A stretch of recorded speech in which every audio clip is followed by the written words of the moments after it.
Hola colegas, un placer estar nuevamente con ustedes. Les habla su amigo y profesor Jorge Alburquerque Córdoba. Bienvenidos a todos ustedes a los cursos virtuales de nuestra empresa educativa Intelectus. Esta vez para compartir con ustedes un importante aporte del COAS internacional Lalo Huber, de procedencia argentina, con la presentación de el tema el conflicto o disonancia cognitiva, concepto por primera vez formulado en 1957 por el psicólogo estadounidense Leon Festinger. La teoría de Festinger sobre la disonancia cognitiva plantea que al producirse ese conflicto Fíjense que el título de la charla hoy es disonancia cognitiva o la disonancia cognitiva y el proceso de aprendizaje o el aprendizaje. Empecemos por ver qué es la disonancia cognitiva. Fíjense, la disonancia cognitiva es un fenómeno que se produce en nuestra mente cuando coexisten dos fuerzas que son opuestas. O sea, dos fuerzas opuestas generan disonancia, que es lo contrario de consonancia. La consonancia de ideas se refiere a la compatibilidad de ideas o a la sintonización de ideas. Esa es la consonancia. La disonancia se refiere a esa situación en la cual dos o más ideas de alguna manera hacen ruido, o son conflictivas entre sí, o no se llevan bien, o son opuestas directamente, podría ser en un caso. Bien, cuando se da esa situación en nuestra mente, o sea, cuando en nuestra mente coexisten dos ideas, o una idea y un sentimiento, o dos sentimientos, o varias ideas, que no son todas compatibles, o sea, que no pueden ser todas ciertas, entonces ahí hablamos de esta situación de la disonancia cognitiva. Por ejemplo, veamos algún ejemplo. Si en mi mente existe el deseo de recibirme rápido, por ejemplo, pero al mismo tiempo no está el deseo de estudiar, de esforzarme o de dedicarme o de cursar muchas materias, etc. Bueno, ahí tengo una situación en la cual en mi mente hay dos fuerzas disonantes.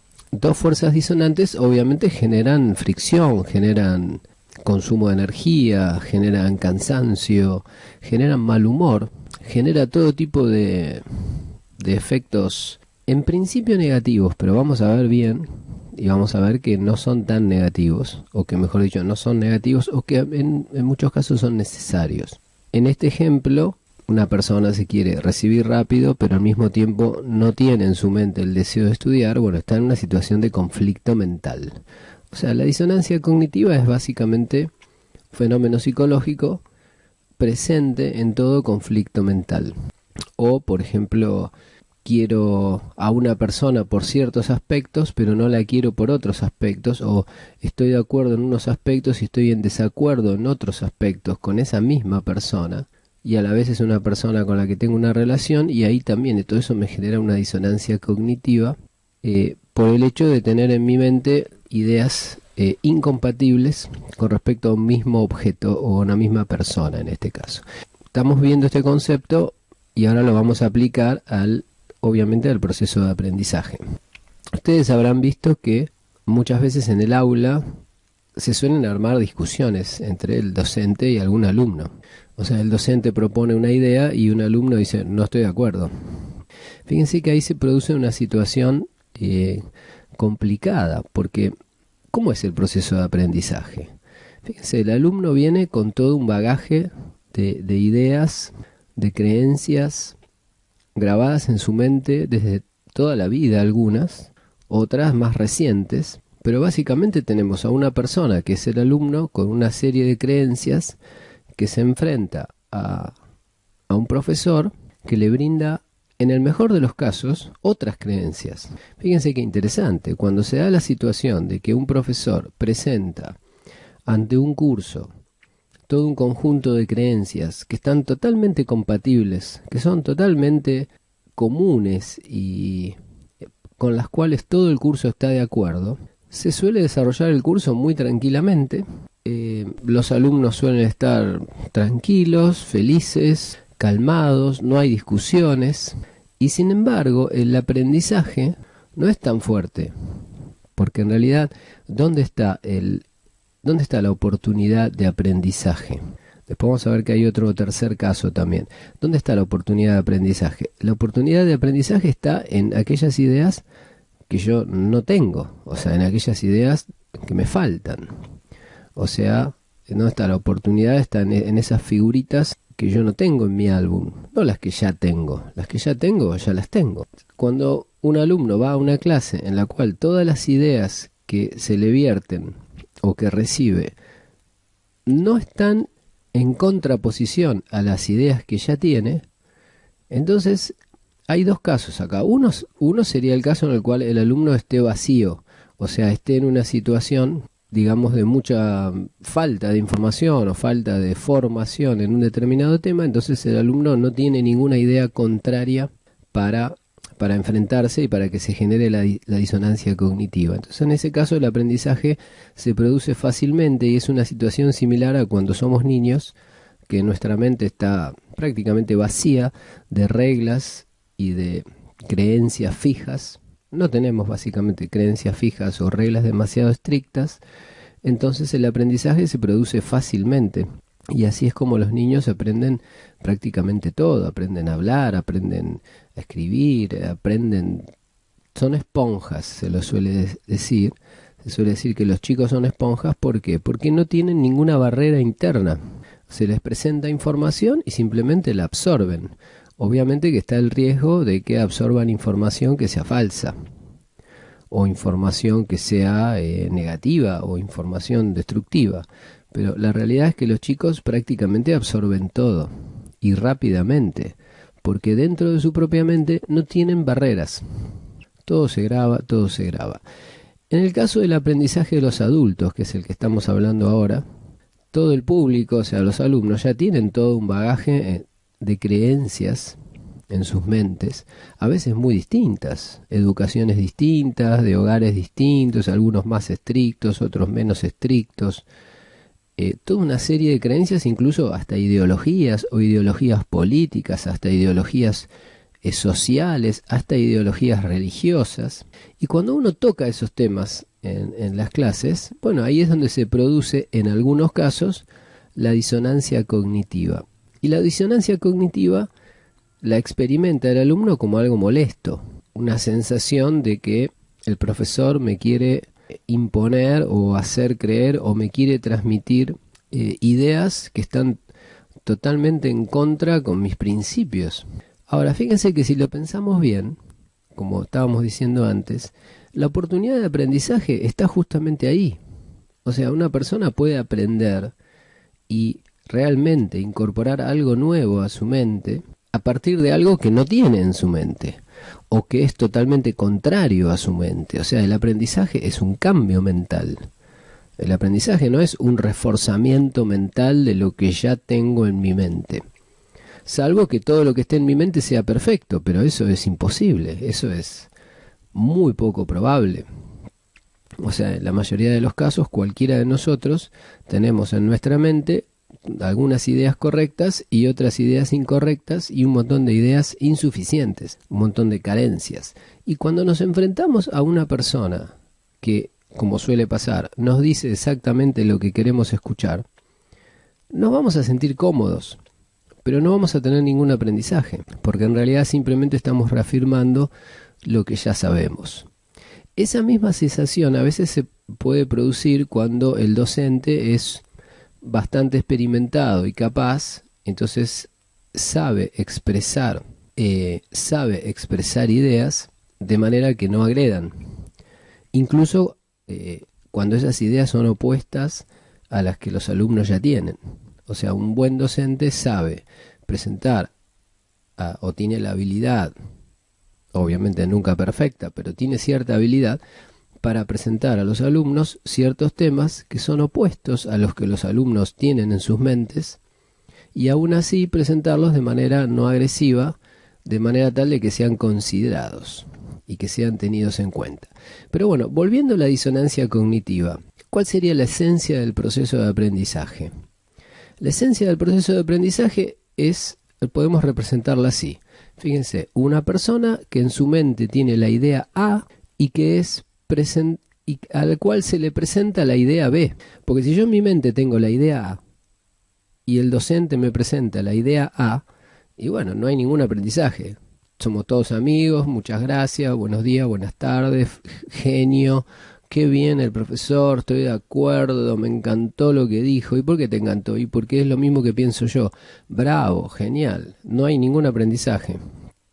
Esa es una situación que se suele dar y que es de aprendizaje pobrísimo, ¿también? Que pasa mucho en círculos políticos o a veces en las empresas, donde la persona que habla, o a veces hasta un vendedor, dice algo que es exactamente lo que está en la mente del que escucha.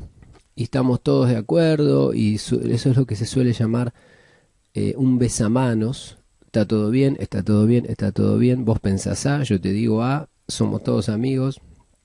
La sensación en la persona que recibe esa charla o esa presentación o esa clase es que el profesor es excelente y que estamos totalmente de acuerdo con lo que presenta y que son unas grandes ideas, y la realidad es que no hay ningún aprendizaje, porque estamos en presencia de una situación en la cual una persona tiene en su mente la idea A, de afuera le refuerzan la idea A y la persona se va con la idea A reforzada nada más, y no sabemos si la idea A es correcta o incorrecta, o si es parcialmente correcta o si es totalmente correcta o totalmente incorrecta. No sabemos nada, simplemente su idea se reforzó y el alumno se va con una sensación positiva. Eso es lo más peligroso de todo, porque estamos hablando siempre de la persona normal, ¿no? La persona media, lo común, lo que suele pasar. Siempre hay excepciones, pero la persona común, cuando se va de una conferencia o de una clase habiendo escuchado toda una serie de ideas que son coherentes con sus principios, con sus creencias, con lo que ya tiene grabado en su mente, su sensación es placentera y le da la sensación de haber aprendido, le da la sensación de haber disfrutado una excelente clase, le da la sensación de que el profesor es muy competente, se le generan todas esas sensaciones que provienen de la comodidad cognitiva. Pero la realidad es que el aprendizaje fue nada, no hubo aprendizaje. Entonces, fíjense qué interesante, que las situaciones más cómodas en el aprendizaje o en ámbitos académicos suelen ser las situaciones donde menos aprendemos. Y las situaciones más incómodas suelen ser las situaciones donde no necesariamente aprendemos, pero sí donde está la oportunidad de aprendizaje. Porque es cuando el docente nos presenta una idea que es contraria a nuestros principios, contraria a ideas o a creencias enraizadas en nuestra mente, o sea, creencias que están muy grabadas. Fíjense que no hay nada más peligroso en el mundo del aprendizaje, o para una persona, no hay nada más peligroso para una persona que tener en su mente ideas muy enraizadas, muy grabadas, muy profundas y que sean incorrectas. Eso es prácticamente el suicidio mental. Es lo que le pasa, no sé, a un talibán, por ejemplo, que tiene en su mente unas ideas muy profundas de cómo debe manejarse, de que las mujeres son inferiores, que el terrorismo y que Estados Unidos y que hay que destruir al demonio. O sea, tiene, no sé, unas ideas muy enraizadas en su mente desde la más tierna infancia y que además son ideas incorrectas y que son destructivas. Eso es lo más peligroso que puede existir en la vida. Obviamente una persona cuando tiene ideas muy fijas en su mente y se ve enfrentado a otra persona, profesor, docente, conferencista, orador o quien sea, que le presenta ideas opuestas, en su mente se genera la disonancia cognitiva. Y una disonancia, en este caso, muy fuerte, muy poderosa. ¿Y cuál es el problema con la disonancia cognitiva? El problema es que la gente no quiere disonancia cognitiva. O sea, la persona normal no soporta la disonancia cognitiva. porque es incómoda, porque genera mal humor, porque genera desgaste de energía, porque genera duda, porque genera incertidumbre, porque genera una situación mental de indefinición, genera una situación mental de como de ansiedad, hasta de angustia puede generar. Y entonces, la persona normal, ¿cómo resuelve la disonancia cognitiva? ¿Cómo resuelve la disonancia cognitiva? Y la persona normal tiene dos caminos. Uno que es el más común, que es directamente rechazar toda idea opuesta a mis creencias enraizadas desde la infancia. Muy sencillo. Yo soy fanático, no sé, católico, ortodoxo, extremo. Me viene una persona a hablar del judaísmo. No existe, directamente. No existe. Lo puedo leer, me pueden hablar, pero es como que en mi mente no entra porque mi mente es como un ladrillo. Es un ladrillo cerrado y la solución que encontré como persona normal, siempre hablamos de lo típico, la solución que encontré para que no se genere disonancia cognitiva en mi mente, porque como vimos la disonancia cognitiva es incómoda, requiere esfuerzo, es como un volcán en la cabeza, es como una pelea en la cabeza, como un partido de fútbol en la cabeza, o sea, tenemos dos bandos y están ahí peleando. La salida, entonces, a esa incomodidad por la que opta la persona típica es directamente rechazar, automáticamente cerrar los oídos a cualquier idea que se opone a mis creencias. Javier Davas dice ahí encerrarse en una burbuja. No sé si es encerrarse en una burbuja, pero sí bloquear el acceso a ideas que son opuestas a mis creencias. ¿Cuál es el resultado? Esa persona no aprende nunca más en su vida nada. Pero nada, nada importante. Puede aprender pequeñas cositas, nada más que sean adornos a lo que ya sabe. O sea, la persona es fanática religiosa o comunista o capitalista o lo que sea, entonces todo el resto de su vida es un adornamiento de ese fanatismo capitalista. Por ejemplo, el tipo es fanático, súper fanático de Estados Unidos, capitalista, de la economía capitalista y de una serie de pensadores capitalistas, etc. Y el resto de su vida se dedica a seguir construyendo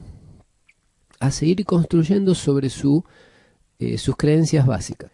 Sus creencias básicas obviamente son falsas, porque no hay ningún sistema perfecto hoy, porque son todos sistemas creados por el hombre, y como hombres somos imperfectos, entonces todos los sistemas son mejorables. ¿Está bien? Entonces, cuando una persona normal ya ha adquirido ciertas creencias muy profundas y fanáticas sobre una determinada corriente de pensamiento, el resto de su vida se dedica simplemente a cerrar la entrada y a rechazar, pero rápidamente, no con un procesamiento, con un análisis, con una evaluación, a rechazar de manera automática toda idea opuesta. ¿Por qué? Porque si la aceptara, se le generaría la disonancia cognitiva, y la disonancia cognitiva es un pequeño sufrimiento o un gran sufrimiento mental, y una sensación de que no tengo de dónde agarrarme, y una sensación de indefinición, y una sensación de que no tengo opinión, que no soy ni A ni B, y una sensación de que no tengo identidad, y una sensación de que no pertenezco a un bando ni al otro, una sensación de estar como en el limbo. Esa es la sensación de la disonancia cognitiva. Ahora, es una sensación, no es verdad que esté ni en el limbo, no pasa nada, no es algo grave. O sea, se puede llevar adelante tranquilamente, y ahora vamos a verlo. Pero la sensación a priori de la persona normal, promedio, frente a la disonancia cognitiva, es como que es la muerte, como que es una cosa insoportable. Entonces enseguida se la quiere sacar de encima. Y para sacársela de encima, como vimos, hay dos caminos. El más común, que es directamente rechazar ideas opuestas a las creencias que ya tengo enraizadas en mi mente. Y el otro camino, que no es tan común, es ir cambiando de fanatismo. O sea, yo soy fanático A y me proponen la tendencia B. No, A, no, A, B no quiero, y un día entonces agarro B y ahora soy fanático B. También me salto. Eso se llama un cambio mental pendular. O sea, estoy en un extremo, me presentan otro extremo, lo resisto, no lo quiero, no lo quiero, no lo quiero, no lo quiero, no lo quiero, hasta que un día lo acepto y me paso al otro extremo. Entonces ahora el que rechazo es el anterior. O sea, pasé del fanatismo A al fanatismo B. En ningún momento me puse a analizar A y B, ventajas, desventajas, qué parte buena tiene A, qué parte buena tiene B, cómo se pueden combinar, si hay un valor agregado en la mezcla de las dos ideologías, si hay una tercera ideología, si falta información, si hay una incoherencia. No me puse a analizar nada. Simplemente era fanático A, me bombardeaban con B y lo rechazaba. Hasta que un día el bombardeo fue tan fuerte, o la presión social, o un cambio en el entorno, me resultó más cómodo pasarme al fanatismo B. Entonces me paso al fanatismo B. Y ahora rechazo el fanatismo A. Y eso obviamente es un aprendizaje cero. ¿Qué pasa con la política? Sí, pasa con la política, pasa con la ciencia, pasa con los premios Nobel, pasa con todas las personas normales, salvo excepciones. ¿Está bien? Y cuando digo excepciones me refiero a personas muy interesadas en su propio aprendizaje y que por supuesto lo que hacen es pelear contra la disonancia cognitiva. Luchar contra la disonancia, o sea, bancarse, para decirlo en términos claros, la disonancia cognitiva hasta que se resuelva con análisis y no evitarla. ¿Está bien? No evadir la disonancia cognitiva. Matías Sánchez dice, esto sería como construir un muro, nada entra y nada sale. No, nada sale, no, sí sale, no entra, en realidad es un muro para adentro. O sea, la persona que rechaza la disonancia cognitiva, rechaza toda información opuesta a sus creencias enraizadas, pero difunde todo el tiempo esa información. O sea que salir sí sale, sale mucho. Lo que sí no entra, como se suele decir a una persona, no le entra una bala. O sea, no acepta absolutamente nada que sea incompatible con sus pensamientos o sus creencias actuales. ¿Por qué? Decimos, no, es muy cabeza dura, es muy necio, es muy soberbio. Bueno, todo eso son síntomas. En realidad lo que hay en el fondo es un miedo. La persona tiene miedo. O sea, fíjense que es muy interesante esto desde el punto de vista psicológico. Toda persona que discute mucho una idea opuesta es porque tiene miedo. Tiene miedo a que sus ideas internas sean reveladas como falsas y la persona entonces sienta que no tiene de dónde agarrarse. Entonces, el fanático, en realidad, en su interior, en su esencia, tiene un tremendo miedo de que toda su doctrina fanática sea volteada y que sea demostrada como falsa. Entonces, el miedo es el sentimiento negativo único y más poderoso y genera toda una serie de defensas. Me tengo que defender porque me da miedo esto. La persona que no tiene miedo no se defiende.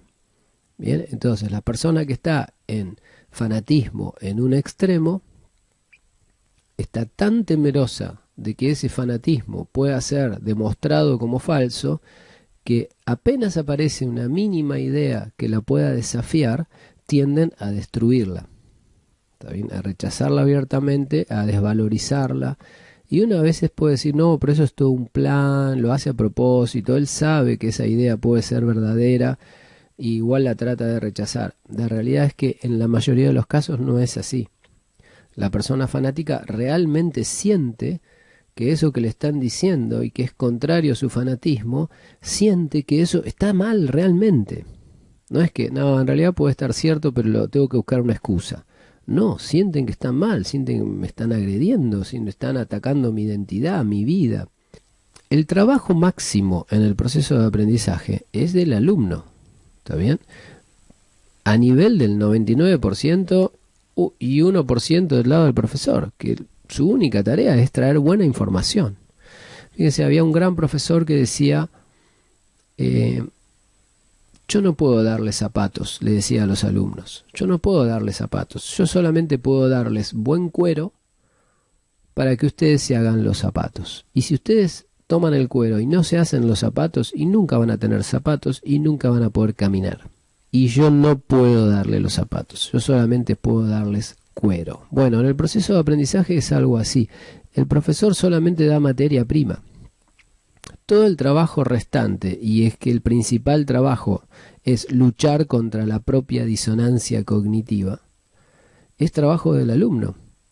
O sea, si el alumno tiene clavado en su mente la idea A y el profesor le presenta la idea B, que es genial, que es mucho mejor, mucho más moderna, en este caso, puede que no, puede que el profesor sea un desastre, ojo, no es que el profesor siempre va a traer una idea mejor, puede traer una idea peor, pero supongamos que en este caso el profesor trae una super idea B, muy superior a la idea A que tiene el alumno clavada en su mente, que desde la infancia, porque se la insertó su padre, que no tenía idea de nada, que nunca había estudiado nada, y le insertó un principio totalmente falso.